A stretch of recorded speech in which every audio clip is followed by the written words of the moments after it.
Good afternoon, everyone.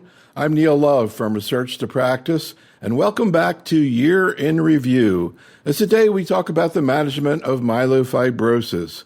We have a great faculty today, Professor Claire Harrison from the Guy's and St. Thomas NHS Foundation Trust in London, United Kingdom, and Dr. John Mascarenas from the Icahn School of Medicine of Mount Sinai in New York City. As in all of our programs, we will be discussing the use of unapproved agents and regimens, so please consult the package information for each product that we talk about today. As with all of our programs, I met with each of the faculty individually in the last couple of weeks to record presentations, and these are two really great and very comprehensive presentations. If you have, they're in the chat room, you want to see them now, and then when we send out the replay of this will also include that.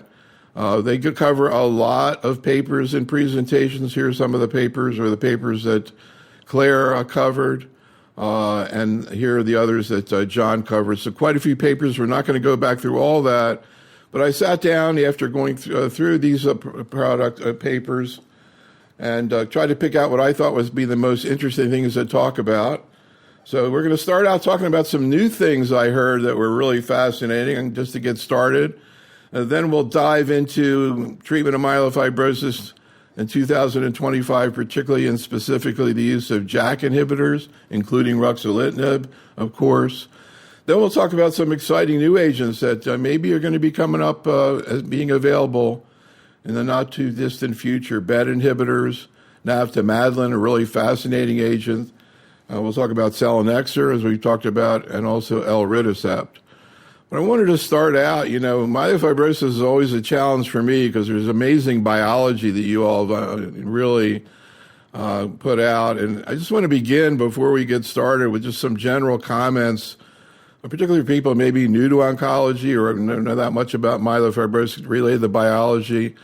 So, John, when you were talking about BET inhibitors, I decided to put the BET inhibition into Google, and the first paper that came up is this amazing paper from Signal Transduction Targeted Therapy, not a journal I guess everybody reads.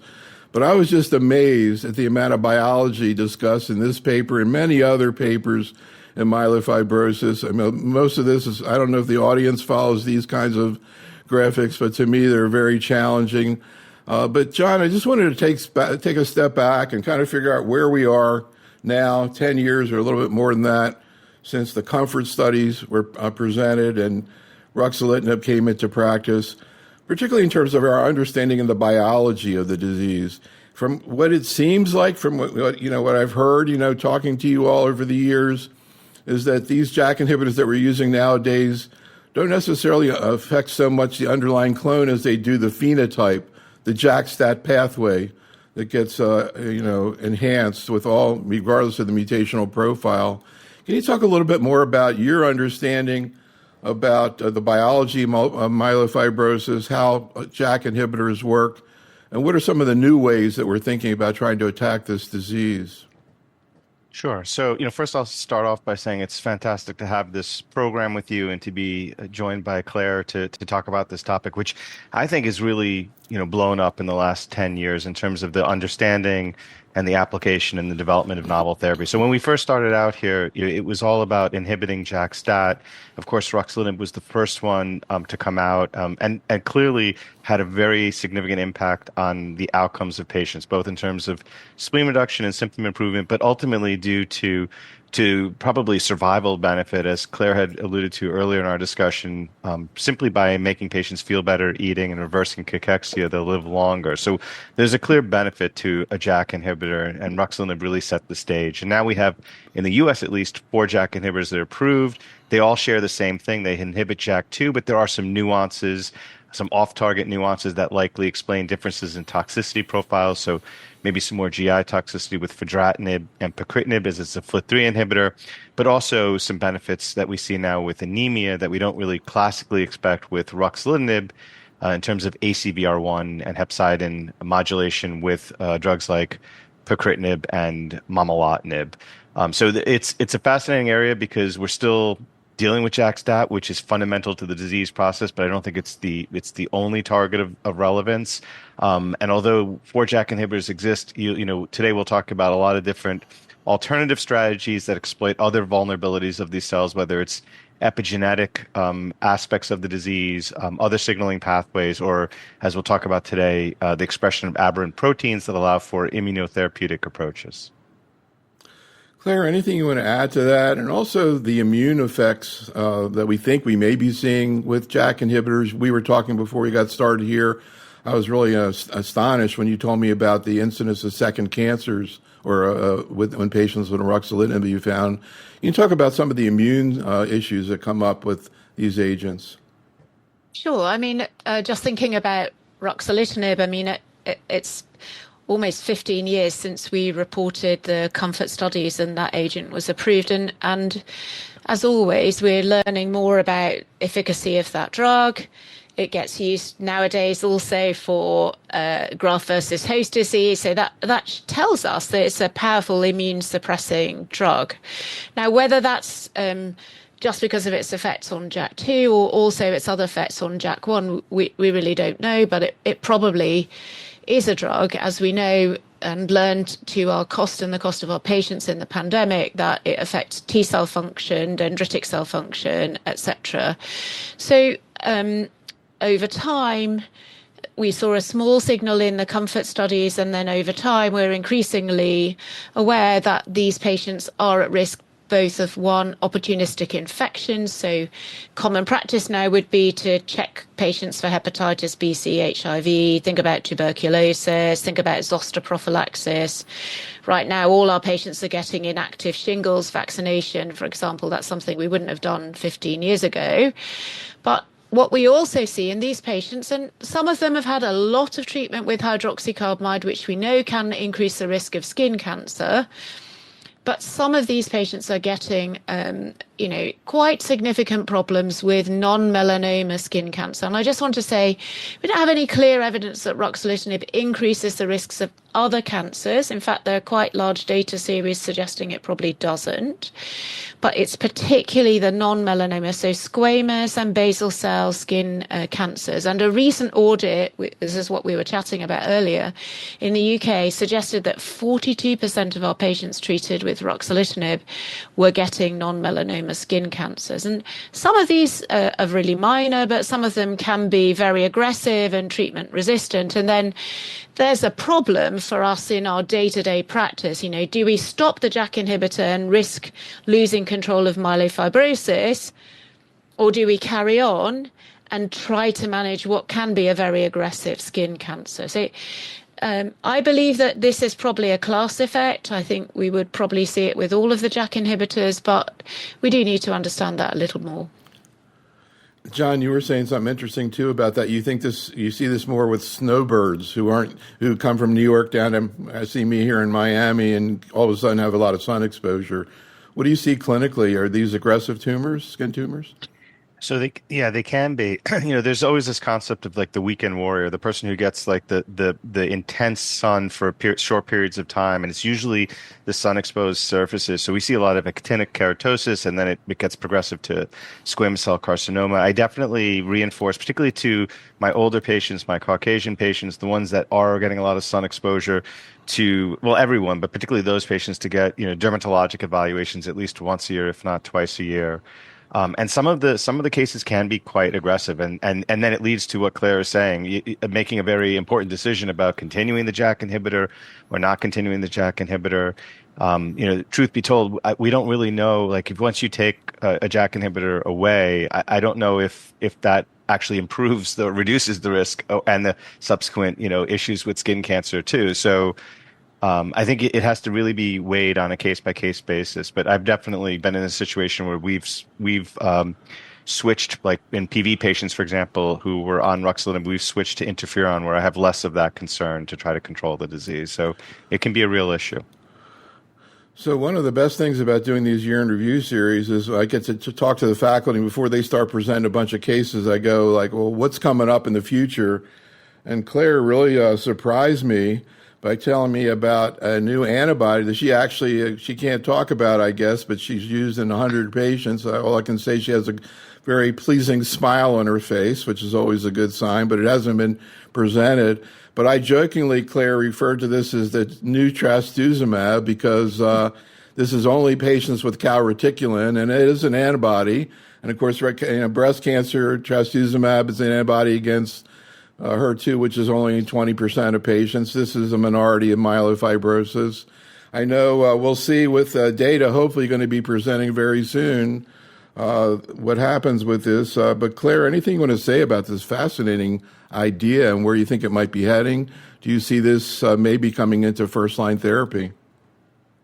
Well, I suppose I just want to say I haven't treated 100 patients myself. This has been a real kind of international effort. But, the interesting thing about the biology of calreticulin is we know that any of the mutations generates this novel extra-terminal domain.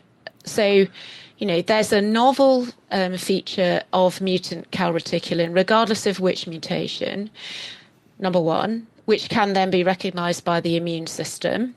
And secondly, that mutant calreticulin, as we can see in the schematic, is actually excreted. So it's visible to the immune system.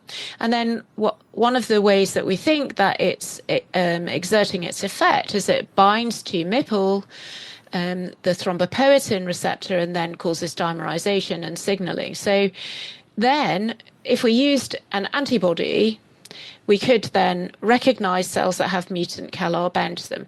That may well mean that we're not only recognizing mutant cells, of course, but it would block the mutagenic effect potentially of calreticulin. Now, of course, it may have other mutant effects, but there was a beautiful publication looking at a mouse model. We all have our views on mouse model and how well it recapitulates human disease. But it certainly looks very effective, and antibody therapy is generally very well tolerated, right? So this is just a straightforward antibody. There is a CAR, and there are bispecific antibodies also being actively tested, both in ET and myelofibrosis patients. And it would be great to see some data, hopefully soon, in the public domain about these. John, any thoughts? And speaking of HER2, I just saw that the TDXD first-line trial is going to be a plenary presentation to you out there, just to alert you first-line therapy of HER2-positive breast cancer may be changing at the ASCO meeting. John, what about this target? It's not the majority of MF. Where do you see this heading? And also, could this same strategy apply to JAK, or is not outside enough to be targeted outside the cell? Well, I think this is an example of how we're moving now in 2025 to more of molecularly defined targeted therapeutics. So mutant CALR, which is, MF and ET patients. So you could see this application in a broader number of patients than myelofibrosis. And I think, as Claire pointed out, the expectation, since it's really a peptide, it's a naked protein without a payload, so that toxicity expectation is quite low. It's super selective for the mutant form, which is aberrantly expressed on the surface of the cell. So if it can hit the right cell population, meaning the malignant stem and progenitor cell population, we could see things that would allow for the calling of remissions and deep responses that might really transform the way we treat these patients, hopefully with a very low toxicity burden. So I think it's exciting because it would then maybe carve out a group of ET and PV and myelofibrosis patients that would then go on to get immunotherapy. Whereas, as you pointed out, we wouldn't necessarily be going after JAK2 V617F as an intracellular signaling pathway with immunotherapy, but maybe the small molecule inhibitors that are now in development, like Ajax's type 2 compound or Incyte's JAK2 V617F selective, will then carve out those patients for a mutant selective approach. So it's pretty exciting. I mean, as Claire pointed out, 15 years ago, plus when we were using ruxolitinib, it really is mutation agnostic.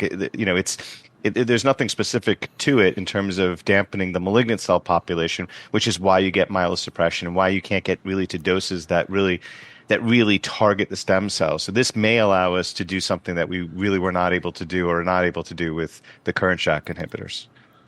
And who knows, maybe this will divert out into an entire different approach to CALR mutant disease. You can see here, the typical numbers we talk about. So it's the red that you see there with ET or myelofibrosis that would be targeted.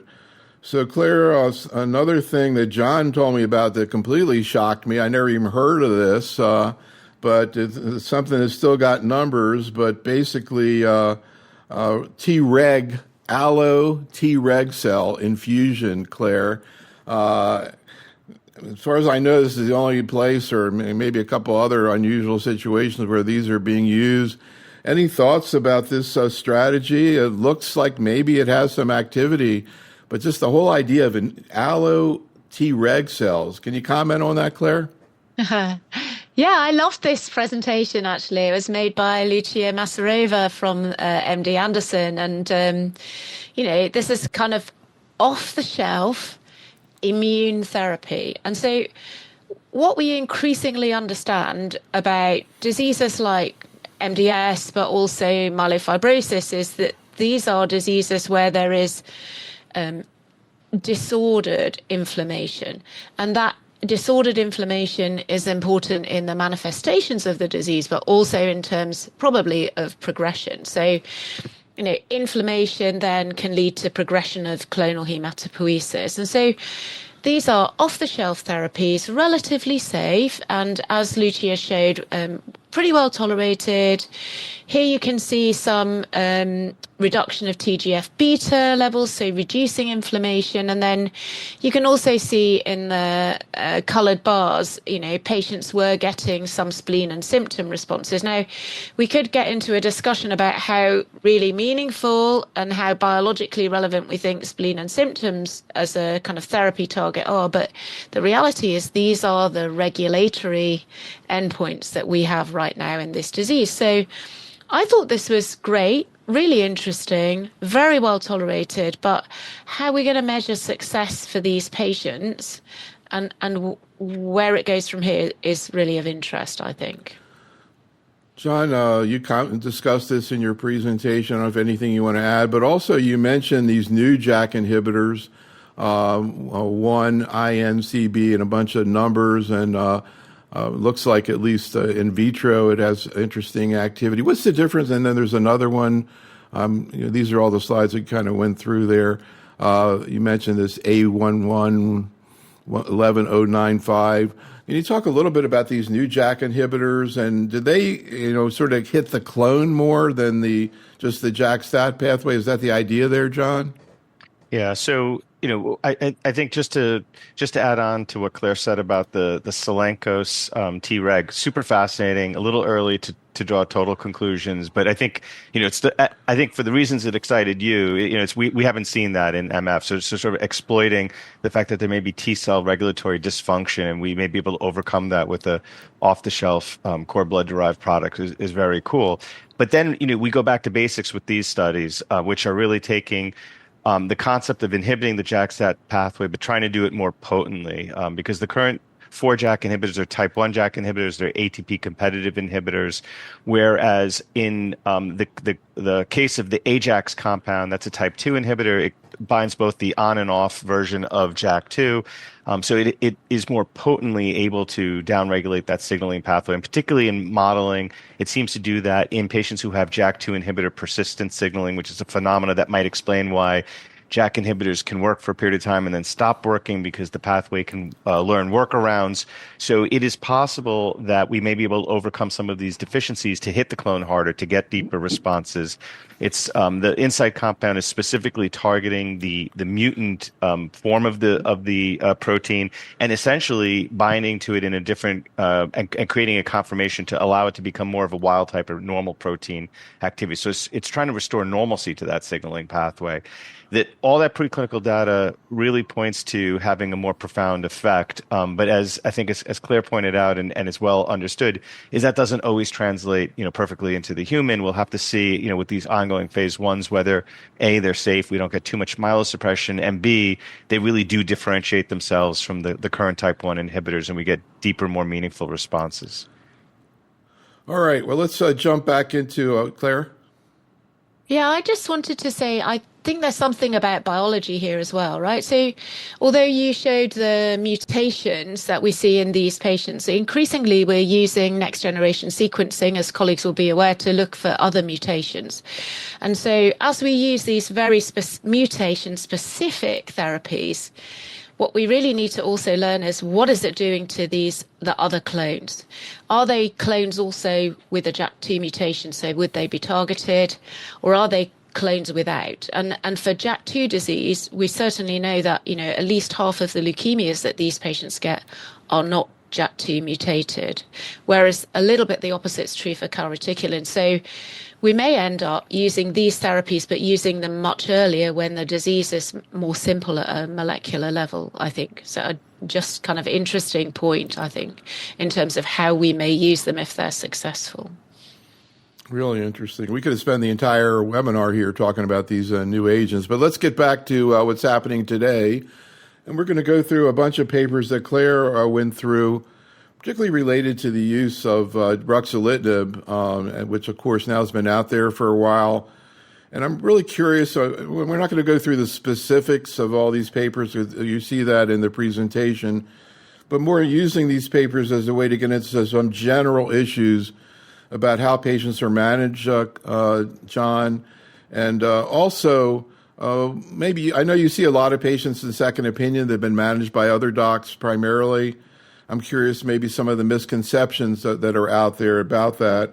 So the first, Claire went through this paper, which I thought was really interesting, where I guess from Italy, where they were able to go through quite a few cases and pick out what they thought were a small minority of patients, I think around 15%, who from their point of view were underdosed. So looking at the counts, et cetera, appeared to be treated less aggressively up front.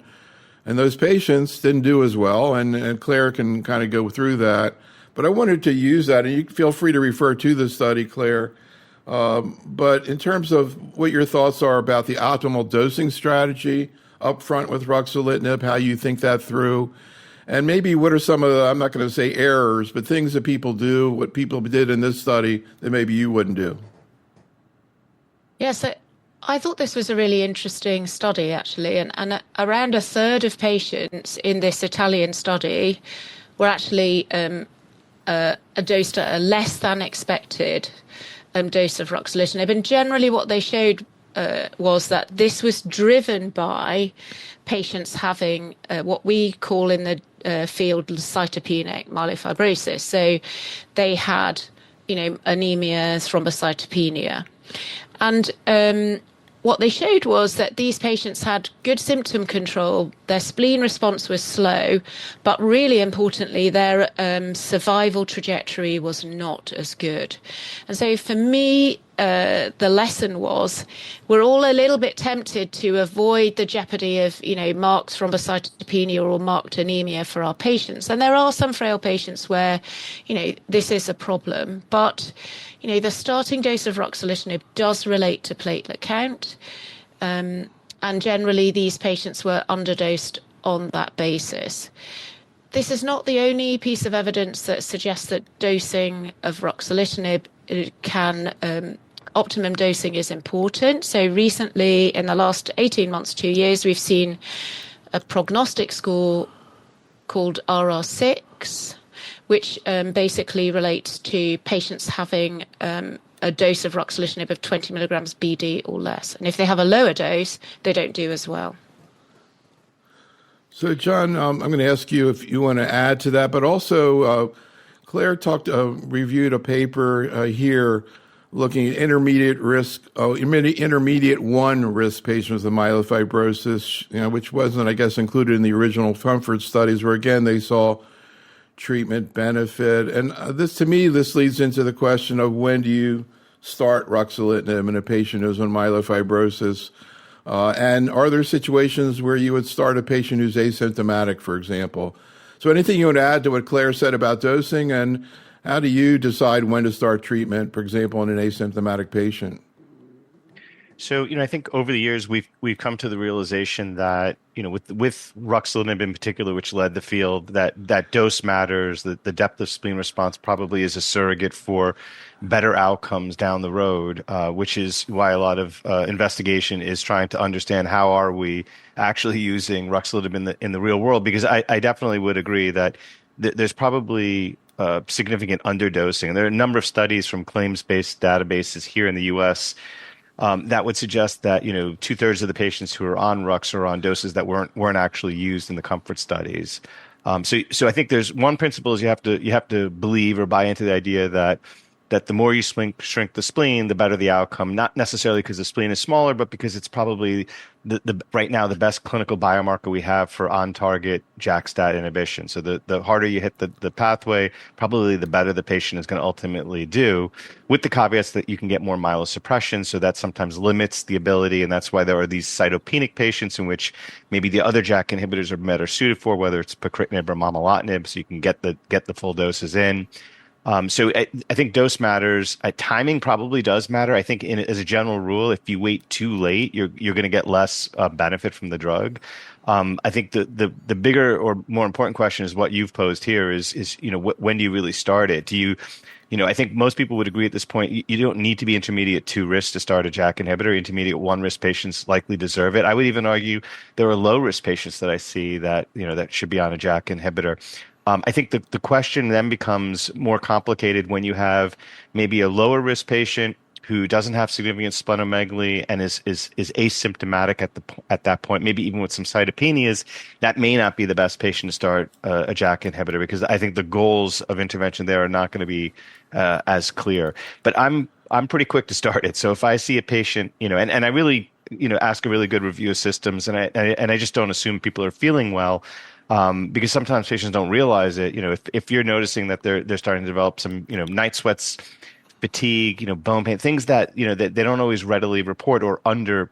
I really get on that. So I've definitely shifted over the years to one where I really reserved it till patients seemed really sick to now I started earlier. And we know that the half-life of enjoying that drug is such that if you wait too long, you're also probably going to get a shorter benefit of response. And like one of the things that I've heard Claire say before, which I totally agree, is you don't want to really wait for patients to get very advanced. You want to start bringing out what we have, best drugs that we have, and start using them, whether it's monotherapies or we're going to talk about combination therapies up front, because I think it's really harder to salvage the more advanced. It's true with solid malignancies, the more advanced patient, if you wait too long.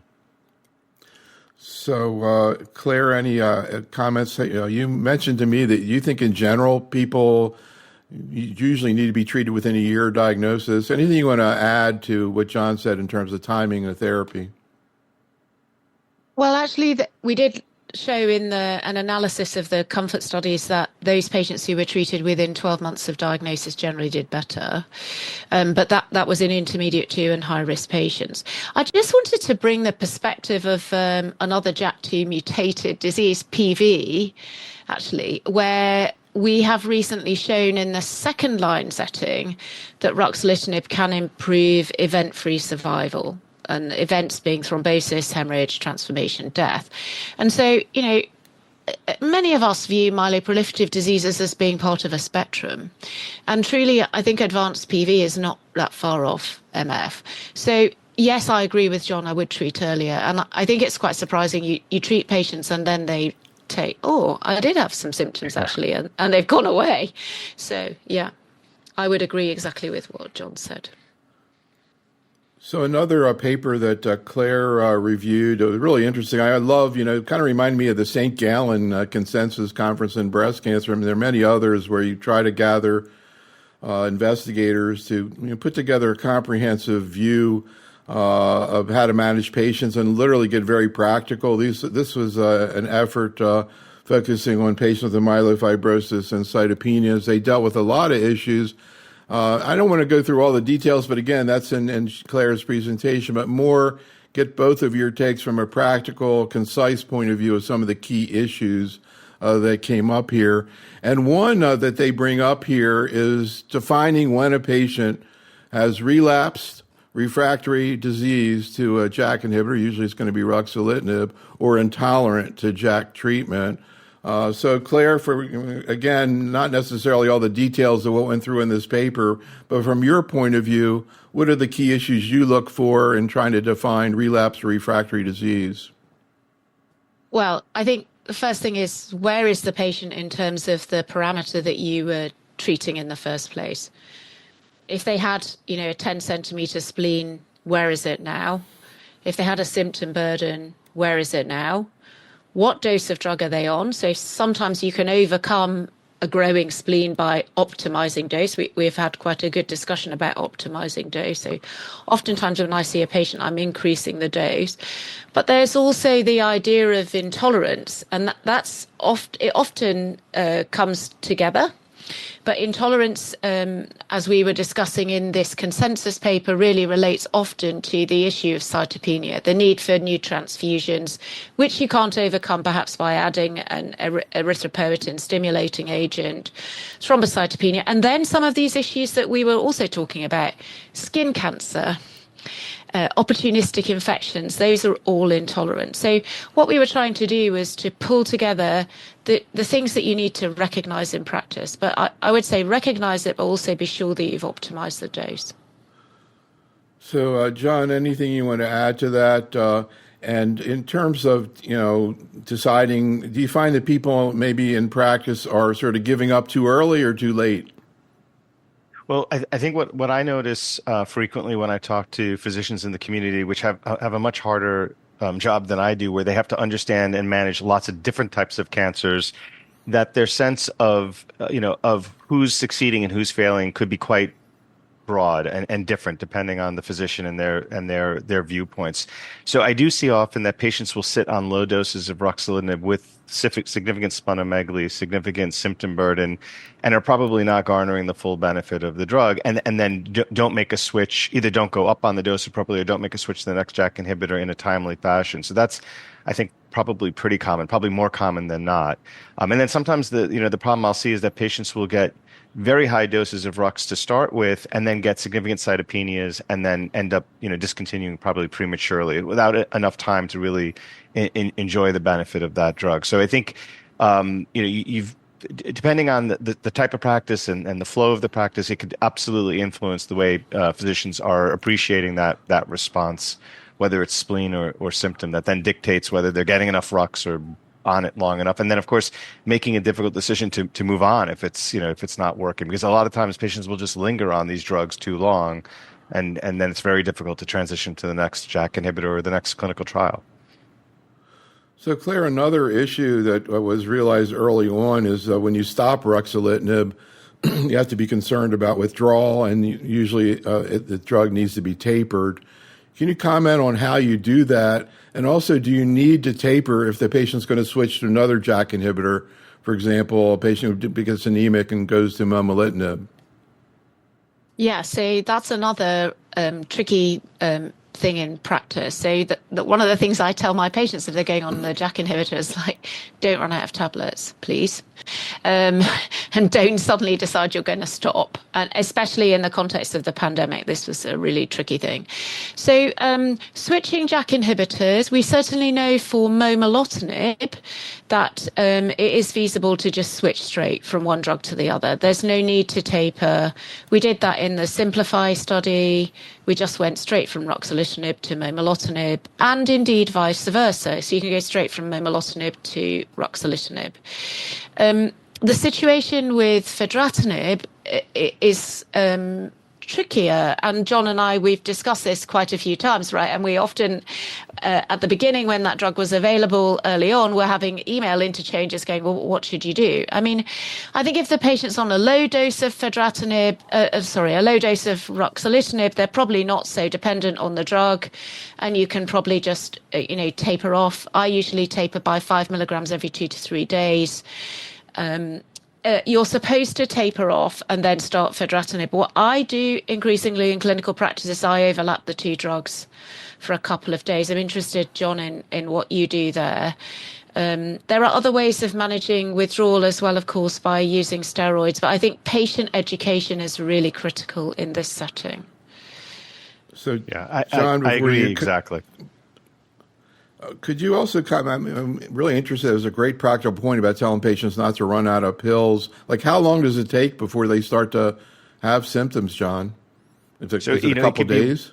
It could be a couple of days for some patients, and we've seen it, between 7 and 14 days in other patients. I think it depends in part on what dose they were on. So there are these patients who are more JAK inhibitor addicted at higher doses with probably a more inflammatory disease state. If you take that away quickly, you get this very significant rebound. And in some patients, it can be catastrophic actually, which is why Claire, makes that point. Like you don't want, the worst thing is, and this has happened to a few of my patients, they go on a holiday and they forget their ruxolitinib, and then you get this Wow. frantic, email that Wow. they're somewhere in Southeast Asia and they don't have their ruxolitinib, and that's frightening because you can get this rebound that can be, hemodynamic instability, and there have been bad outcomes at times. So it's interesting though, because I have other patients. It's like most things in life. I have other patients who have just stopped, with the drug for no reason whatsoever or no clear reason, and they come, to the next appointment. They've been off it for 3 weeks and they have no rebound at all. So it's also not easy to predict who's going to have it. But I'm very careful to make sure that they understand it's not the kind of drug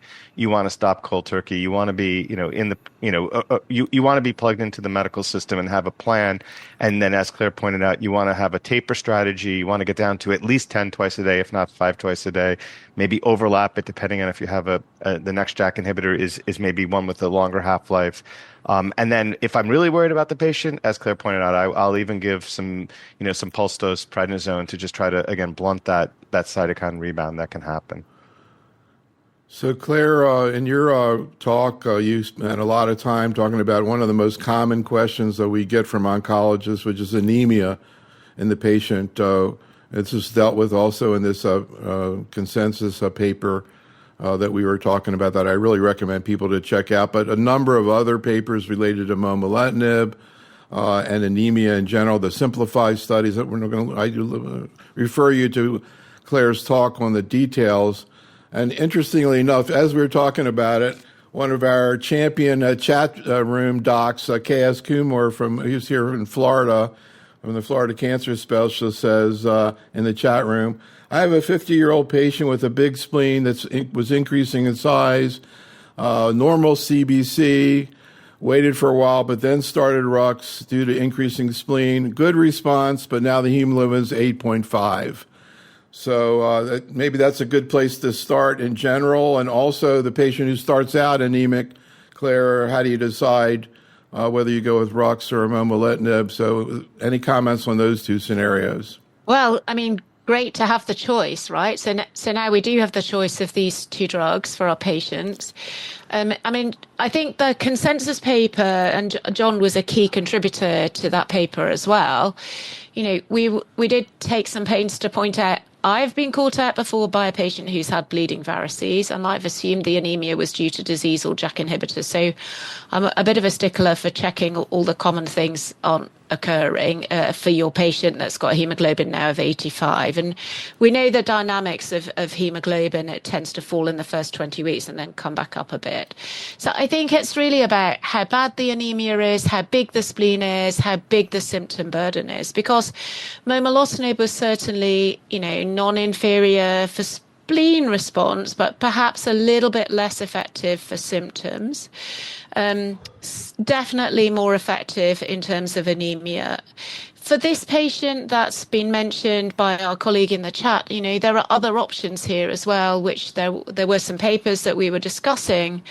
For example, adding erythropoietin. And there was a nice analysis from the JUMP study with like 2,000 patients showing that actually adding erythropoietin, although it's a bit counterintuitive because the EPO signals through JAK, of course, but remember the half-life of ruxolitinib is relatively short. So, there is a time when the EPO is working, and that can be a good strategy. So rather than jump to momelotinib, you could add erythropoietin, and then you don't have so much the jeopardy of switching between drugs.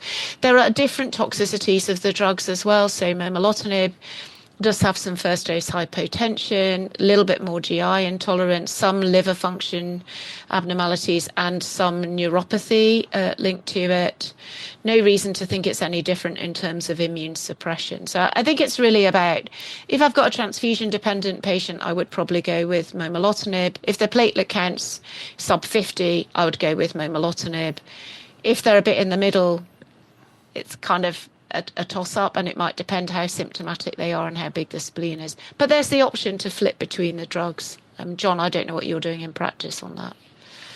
Yeah, I agree, and I think one of the key points, maybe as it relates to the question that was asked about this person who clearly needs a JAK inhibitor but might have already some degree of anemia, is, I'm definitely not afraid to induce some anemia with ruxolitinib. So, if you give Rux and you get anemia, it's pretty predictable. It naters within the first 2 to 3 months. It usually sits 1 gram per deciliter from where you started. As Claire pointed out, you can supplement with an ESA or Aranesp Procrit. You can give them luspatercept even off-label. It's not always that hard to get, and I suspect the label will change once the independent study reads out. So there are ways of trying to mitigate that hemoglobin. And importantly, for those of you out there that are treating MF patients on ruxolitinib and you get some degree of anemia, I will say most of those patients don't feel anemic. They don't feel worse, actually. And the analyses that Claire and others have done would show you that it doesn't impair or negatively impact spleen, symptom, or survival outcomes. So the anemia that's disease-related, which obviously is adverse, is different than the anemia that is therapy-related that we see with ruxolitinib. So anemia, as hematologist, anemia is anemia. It's not really going to stop me from treating, and that's one thing. Now, if the patient is becoming very transfusion dependent, and that's a big quality of life issue, I think that's really where you're really thinking about, particularly drugs like momelotinib or even pacritinib that might be able to offset that aspect. So you're getting the chat room very interested. We got lots of cases and questions. As you said, the word luspatercept, it came out on the chat room from Bakrisha asking about it. I'll just pick one real quick one for you, Claire, from Venue, who has a patient with intermediate 1 risk MF with thrombocytopenia, platelet count 40,000, normal hemoglobin, mild splenomegaly, fatigue, and night sweats. Started on pacritinib. Venue wants to know, she was actually starting on pacritinib at a tertiary center. Now she's following her. Should she expect to see the platelet count to improve, Claire? Probably not. It may drop, actually, but there is documented safety of that drug. I mean, I would say that kind of patient, that degree of thrombocytopenia is a poor prognostic indicator. So I'd be thinking about transplant for that patient if they're eligible. But no, I wouldn't expect the platelet count to improve. Hemoglobin might. Interesting. All right, let's talk about some things that maybe are going to be coming into practice in the near future. Really exciting data. A lot of it came out at ASH. I showed that paper on the BET inhibitors. We won't get into the mechanism of action and all the places BET inhibitors are being studied right now, because we probably spend the whole hour talking about it. But John, you presented this Manifest-2 study of palabresib, which there was a lot of excitement about. There's also a new BET inhibitor. It doesn't have a name yet, INCB, with a bunch of letters after it, which you showed some kind of interesting and encouraging data. Can you talk about palabresib? Do you think this is coming into practice? How was it used in the study, and what did you see? So pelabresib is for sure an interesting drug. It's a BET inhibitor, so I like to think of it as an epigenetic therapy that affects the expression of a lot of gene sets, but namely NF-kappa B. That's the transcription factor that regulates a lot of the inflammatory markers. So it's a potent anti-inflammatory drug, and it really synergizes beautifully with ruxolitinib. We saw this in preclinical modeling. And then Claire and I ran a phase 2 study that demonstrated its real activity in combination in the JAK inhibitor naive patient population. Very deep spleen responses, symptom improvements, and even anemia responses, as well as other biomarkers of disease modification, whether it's reduction in fibrosis, reduction in JAK2, V617F allele burden, and then very potent reduction in inflammatory cytokines from the plasma, including IL-8. And IL-8 is one of these nasty cytokines that's been shown to have adverse prognostic impact and is elaborated by the malignant cell population and is really implicated in disease biology. So this drug makes a lot of sense. It should work. And as you pointed out, BET inhibitors in general have been evaluated across the spectrum of disease, and there continue to be, but it really has found a nice foothold in myelofibrosis. And there are a number of BET inhibitors that are being evaluated as well from other companies, but pelabresib is for sure the furthest along. It's now a Novartis compound. We published in Nature Medicine just several weeks ago the 24-week results, which was the primary analysis of the randomized phase 3 study called the Manifest study, which was looking at JAK inhibitor naive patients, randomizing them to ruxolitinib, so standard of care plus placebo, versus ruxolitinib plus pelabresib, 2 weeks on, 1 week off. And what we saw there is that it mirrored what we saw in phase 2, doubling of spleen response, a nominal improvement in symptom burden, and Claire could probably explain to you, why that it's probably impossible to ever really beat ruxolitinib squarely on symptoms. But we saw everything align. We saw the symptom spleen, we saw the fibrosis, we saw the cytokines, the mutation levels. It all moved in the direction of benefit with the combination. And surprisingly, with a toxicity profile that was quite favorable, meaning we didn't see more. We saw less, actually, grade 3-4 treatment emergent adverse events with the combination than with single agent ruxolitinib. So that's kind of unusual. There's some toxicities that are expected, like reversible thrombocytopenia with pelabresib, some alteration in taste, low-grade GI toxicity. These are toxicities that are definitely not, overburdening. And then there was a concern that I think is always important to point out, the concern mostly on the FDA side. I don't think Claire and I necessarily shared that concern, but a concern that there was an imbalance in patients who developed accelerated and blast phase disease. And I think, as most people recognize, if you have AML, that's a very aggressive form of leukemia. But if you have MF-related AML, that's a particularly aggressive and poor outcome disease. So there's a lot of scrutiny if there's an imbalance there. And these numbers were small and early on. I would argue can't be explained after rigorous review. And now, after longer follow-up, we're going to show 72-week follow-up at EHA. That difference has really diminished and is probably not meaningful. So for those reasons, we continue to follow the patients out longer on this important Manifest-2 phase 3 study to see if we can actually discern over time event-free survival, progression-free survival, overall survival differences. But I think the unanswered question is how the drug will be ultimately, developed further. And again, I think Claire and many others would say that there's a clear benefit to there, but what the onus is on us as investigators to prove that benefit is clinically meaningful, that we're really bringing value to the patients. And just spleen alone is, I think we all recognize is great, but is not enough. We need to make sure that durability of response is there, and ideally that translates to a progression-free overall survival to patients, which I think is really the ultimate goal of a study like that. So, Claire, just curious, with the data we have right now on pelabresib, would you like to use it? Do you think it provides enough benefit in terms of the risk-benefit ratio, putting aside cost, et cetera, or do you think more data is necessary?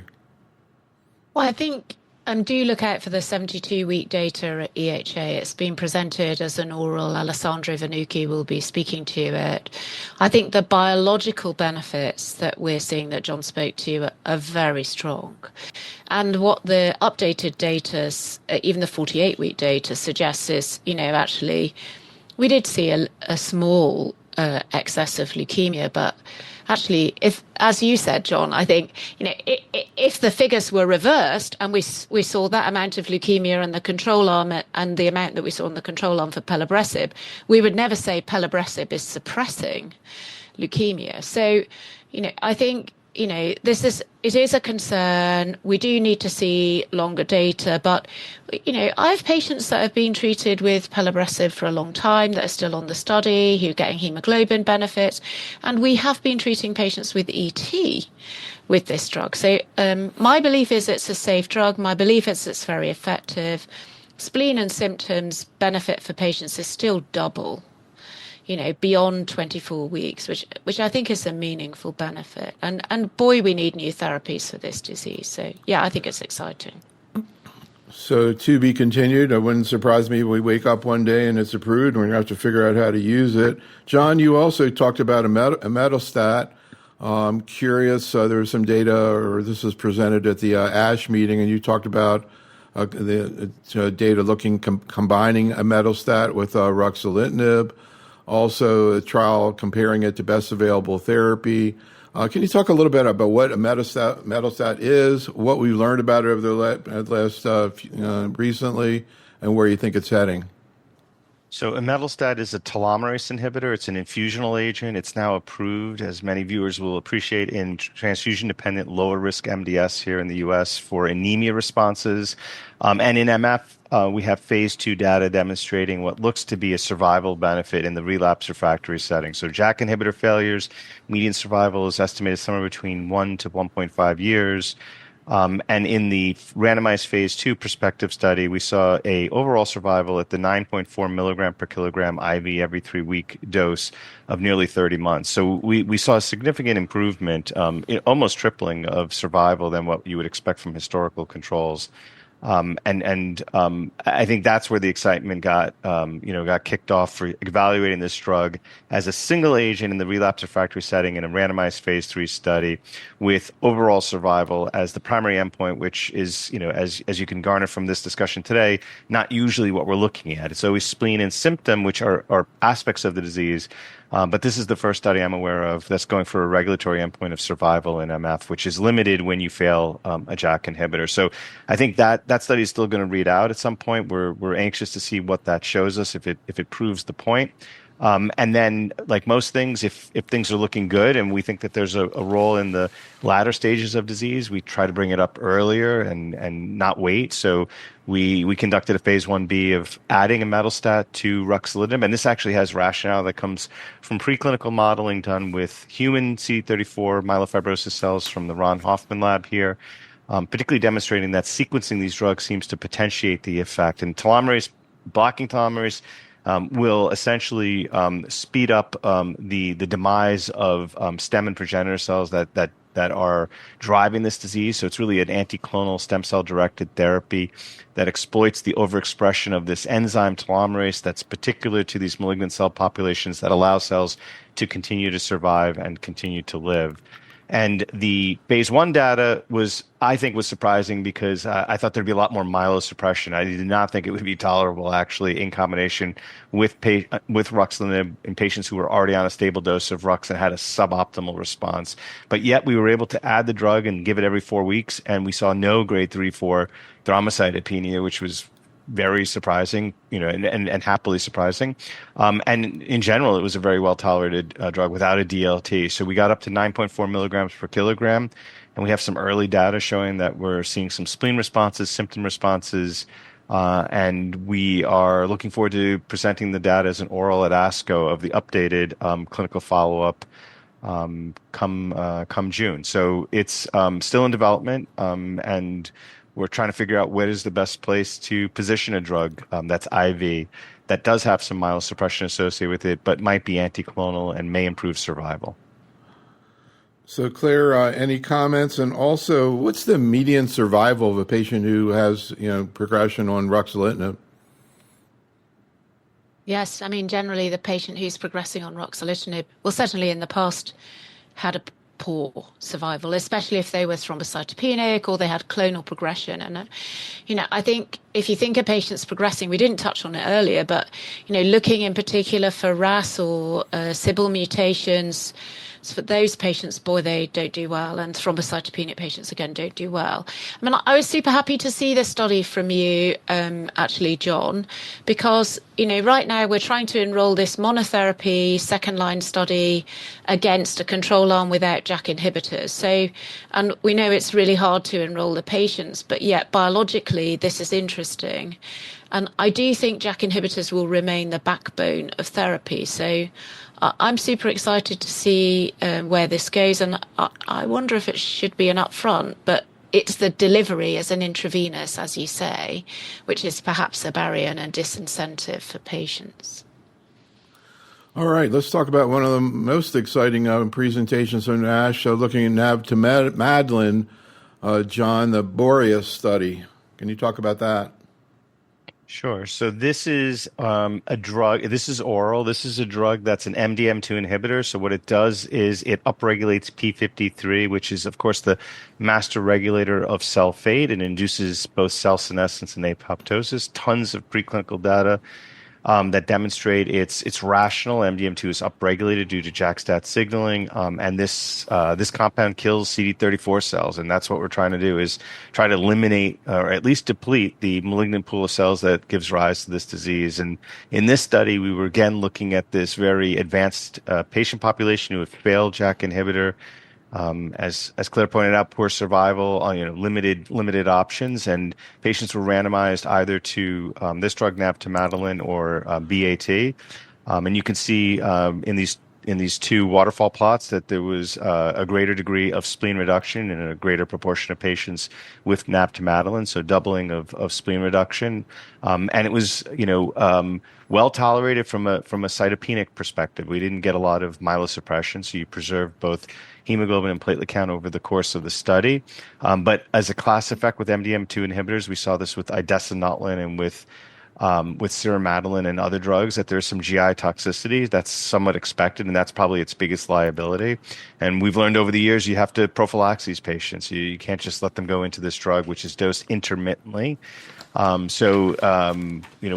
figured out, I think, how to best utilize this drug. This study really serves, I think, as a basis for why this class of compounds works, but really it informs the study you're showing here, which we presented data several years ago at EHA showing that if you combine navtemadlin, this is always the theme of these discussions, with ruxolitinib, you get better efficacy and you get better tolerability. So in the POESIS study, which is the schema shown here, it's adding navtemadlin to ruxolitinib in patients who have a suboptimal response, and these patients are caught early on. They're enrolled before they get JAK inhibitors. They're followed. It's very rigorous and regimented, and if they have a suboptimal response, they're then randomized to the addition of navtemadlin, 7 days on, 21 days off, versus the placebo. And here we're looking to demonstrate that you can rescue and push patients into both a spleen and symptom response with this drug in this randomized phase 3 study. So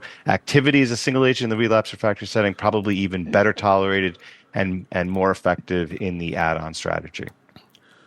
So, Claire, before we talked about sort of criteria to decide that a patient's not responding to ruxolitinib, but here we're talking about a new category, at least I haven't heard about it before, at least recently, the suboptimal responders. So what fraction of patients who get ruxolitinib roughly are, quote, suboptimal responders, and how do you define suboptimal response?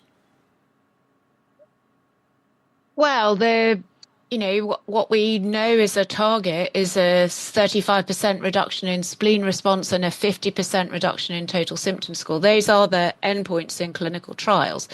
So that's what's being used here in this trial. And actually, what we know from the COMFORT studies is only 30 to 40% of patients are going to achieve SVR 35. So, technically, quite a lot of patients then are actually suboptimal responders and do have residual disease. And so I really like the design of this study. The patients on a stable dose of ruxolitinib, they've still got residual meaningful disease, and then they get randomized. The question is, what additional benefit would you need to show with an add-on therapy? And for a company, it's a pretty expensive study to run, because you're going to recruit a bunch of patients. Some of them are going to drop out before they get randomized. But as a patient, it's actually very attractive, I think. So, I'm super John, excited. No, such an interesting concept. John, how do you manage these patients when you don't have a trial? Just keep them on the ruxolitinib until they get worse? So I try not to. I mean, I think that was the tendency prior to the availability of the other JAK inhibitors. So, if I see a patient who's quote unquote failing, whether it's symptom creep, they're getting symptomatic again, or the spleen is growing back, or they're becoming more cytopenic, I'm pretty quick to move on from ruxolitinib and to, either go to pacritinib or momelotinib, depending on the profile, or even fedratinib, which I think is sometimes the forgotten JAK inhibitor that's very potent, probably one of the most potent drugs we have in terms of rescuing spleen. So, I would definitely encourage our viewers and our practitioners to don't forget that we have these other JAK inhibitors, and don't forget fedratinib, and really integrate these drugs rather than waiting for patients to do worse and worse and fail. And So, don't go ahead, forget Claire. transplant. I would say don't Yeah. forget transplant either, right? Because these are patients who we should be taking to a transplant if they're eligible. It's the only curative therapy. Better to Absolutely. do it up front if you can. Great point. So, Claire and John, thank you so much. It's been so interesting to hear about all these developments. Audience, thank you for attending. Be safe, stay well, and have a great night. Thanks so much, Claire. Thanks, John. Thank you. Thank you very much.